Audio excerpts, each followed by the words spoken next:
Ya, bismillah, assalamualaikum warahmatullahi wabarakatuh. Kembali lagi di channel ini di Bimbingan Belajar Arayana. Pada video kali ini kita akan melanjutkan part ke-9 dari pembahasan soal asli OSNK IPS SMP tahun 2025. Kita akan bahas 4 soal lagi pada video kali ini, tetapi sebelum itu buat kalian yang belum subscribe channel ini, subscribe dulu sekarang, nyalakan loncengnya. Yuk kita mulai pembahasannya, tetapi jangan lupa untuk berlangganan agar kalian bisa mendapatkan akses lebih awal di video-video terbaru dari kami.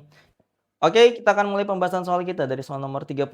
Kita baca dulu soalnya bersama-sama. Sunan Bonang merupakan tokoh Wali Songo yang melakukan penyebaran Islam dengan cara menggubah tembang-tembang yang bernuansa religi Islami. Cara yang dilakukan oleh Sunan Bonang merupakan saluran Islamisasi melalui titik-titik. Opsi A, perdagangan, B, pendidikan, C, kesenian, D, tasawuf. Kami berikan waktu 5 detik buat kalian berpikir. 5, 4, 3, 2, 1. Waktu habis, yuk kita mulai pembahasan soalnya. Nah, di sini jawaban yang tepat adalah yang opsi C, kesenian. Kenapa demikian? Aktivitas menggubah tembang atau puisi yang dilakukan Sunan Bonang dikategorikan sebagai saluran Islamisasi melalui kesenian karena strategi tersebut menggunakan pendekatan budaya dan seni agar nilai-nilai tauhid lebih mudah diterima oleh masyarakat lokal tanpa terasa asing. Opsi A, B, dan D dianggap salah karena perdagangan berfokus pada interaksi ekonomi, pendidikan menitik beratkan pada lembaga formal seperti pesantren, dan tasawuf berkaitan dengan pendekatan mistis batinia. Sehingga ketiganya tidak sesuai dengan konteks aktivitas menggubah karya musik ataupun lagu.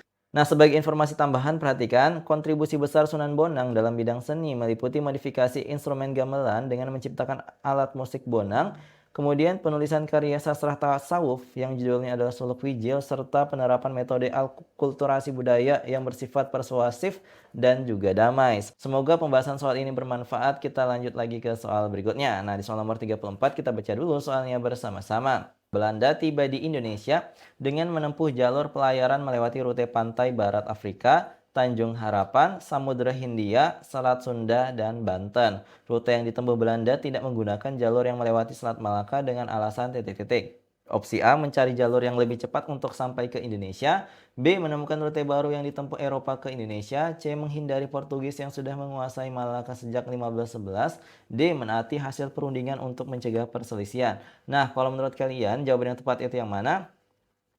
Kami berikan waktu 5 detik buat kalian berpikir. 5, 4, 3, 2, 1. Waktu habis. Yuk kita mulai pembahasan soalnya. Nah, di sini jawaban yang paling tepat adalah yang opsi C, menghindari Portugis yang sudah menguasai Malaka sejak 1511. Nah, ekspedisi Cornelis de Houtman pada tahun 1596 sengaja memilih rute Samudra Hindia dan Selat Sunda menuju Banten untuk menghindari risiko konfrontasi militer dengan armada Portugis yang telah menguasai jalur utama Selat Malaka sejak tahun 1511. Nah, untuk opsi lainnya kenapa salah? Opsi A dan B salah karena rute Samudra Hindia sebenarnya jauh lebih berisiko dan belum tentu lebih cepat. Sedangkan opsi D salah karena pada awal kedatangannya belum ada perundingan formal antar bangsa Eropa yang mengatur pembagian jalur pelayaran di wilayah Nusantara tersebut ya. Nah, sebagai informasi tambahan, keberhasilan Belanda mencapai Nusantara dipandu oleh buku Itinerario karya Jan Huygens van Linschoten yang berisi rahasia jalur laut Portugis sehingga menjadikan pelabuhan Banten sebagai gerbang utama kedatangan mereka dan memicu terbentuknya VOC pada tahun 1602. Seperti itu ya. Semoga kalian paham untuk pembahasannya. Kita lanjutkan ke soal berikutnya. Tetapi sebelum itu, buat kalian yang ingin mendapatkan pembahasan soal asli OSNK IPS SMP tahun 2025 dan juga paket prediksi soal untuk tahun ini OSNK IPS SMP tahun 2026, ada 5 paket soal di dalamnya, total 300 soal beserta dan pembahasan. Cocok banget buat kalian gunakan untuk mengevaluasi diri kalian apakah sudah siap untuk menjadi juara tahun ini atau belum. Silahkan check out sekarang link pembelian ada di kolom deskripsi. Oke, kita lanjutkan ke soal nomor 35. Kita baca dulu soalnya bersama-sama. Pembangunan jalur kereta api yang dilakukan pemerintah Hindia Belanda sejak tahun 1867 merupakan salah satu dampak dari terjadinya titik-titik. Opsi A, tanam paksa, B, politik etis, C, revolusi Prancis, D, revolusi industri. Nah, kalau menurut kalian jawaban yang tepat itu yang mana? Kami berikan waktu 5 detik buat kalian berpikir. 5, 4, 3, 2, 1. Waktu habis. Yuk kita mulai pembahasan soalnya. Nah, di sini jawaban yang tepat adalah opsi D, revolusi industri.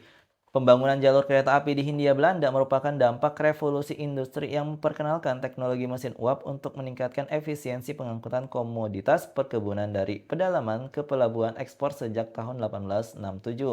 Nah, opsi lainnya kenapa salah? Perhatikan, opsi A, B, dan C dianggap salah karena tanam paksa hanyalah sistem yang memanfaatkan sarana transportasi tersebut. Sedangkan politik etis baru dilaksanakan pada tahun 1901 setelah jalur kereta api banyak terbangun, serta revolusi Prancis merupakan peristiwa politik yang berfokus pada perubahan ideologi negara dan hak asasi, bukan pada perkembangan infrastruktur transportasi berbasis mesin.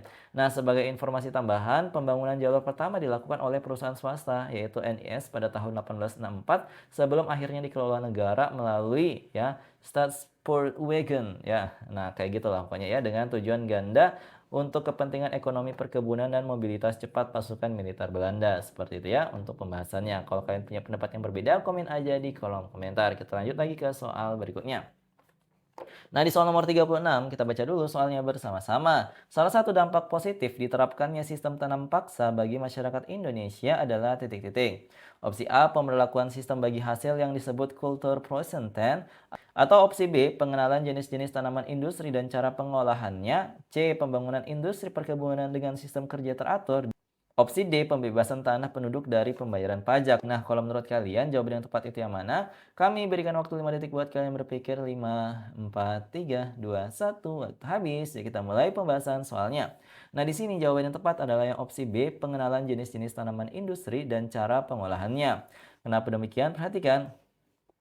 Sistem tanam paksa memberikan dampak positif bagi petani berupa pengenalan komoditas ekspor internasional seperti kopi, teh, dan tebu, serta edukasi mengenai teknik penanaman sistematis dan cara pengolahan tanaman yang sebelumnya tidak diketahui masyarakat lokal. Nah, untuk opsi lainnya kenapa salah? Opsi A dianggap salah karena kultur Pronsenten justru merugikan rakyat karena memicu pejabat lokal untuk menekan petani demi bonus. Opsi C juga salah karena sistem kerja yang ada bersifat eksploitatif, bukan teratur untuk kesejahteraan. Dan opsi D salah karena dalam praktiknya rakyat tetap dibebani pajak tanah yang berat meski tanahnya sudah digunakan untuk tanam paksa. Nah, sebagai informasi tambahan, kebijakan ini awalnya bertujuan mengisi kekosongan kas Belanda pasca Perang Jawa, namun penderitaan rakyat akibat kelaparan memicu kecaman kaum humanis seperti Eduardo Westdekker melalui buku Max Havelaar, sehingga sistem ini akhirnya dihapuskan. Seperti itu ya, semoga informasi ini bermanfaat buat kalian. Yuk kita tutup video ini dengan latihan soal. Tetapi sebelum itu buat kalian, para peserta OSN yang akan ikut lagi ajang OMI, Olimpiade Madrasah Indonesia tahun 2026 di pertengahan tahun ini ya. Sini kalian wajib banget untuk memiliki paket bundling pembahasan KSN IPS terintegrasi tingkatan MTS tahun 2018 sampai dengan 2023. Tersedia yang kabupaten, kota maupun yang provinsi. Cek link pembelian di kolom deskripsi. Oke, kita tutup ya dengan sebuah latihan soal. Silahkan dikerjakan soal yang satu ini. Nah, kalau misalkan kalian sudah tahu jawaban itu yang mana, komen aja di kolom komentar ya. Silahkan dikerjakan. Nah, itu dia tadi video pada pertemuan kali ini. Kalau misalkan kalian suka dengan video ini, jangan lupa untuk like, share, dan subscribe channel ini, nyalakan loncengnya. Sampai jumpa di video selanjutnya. Wassalamualaikum warahmatullahi wabarakatuh. Bye-bye.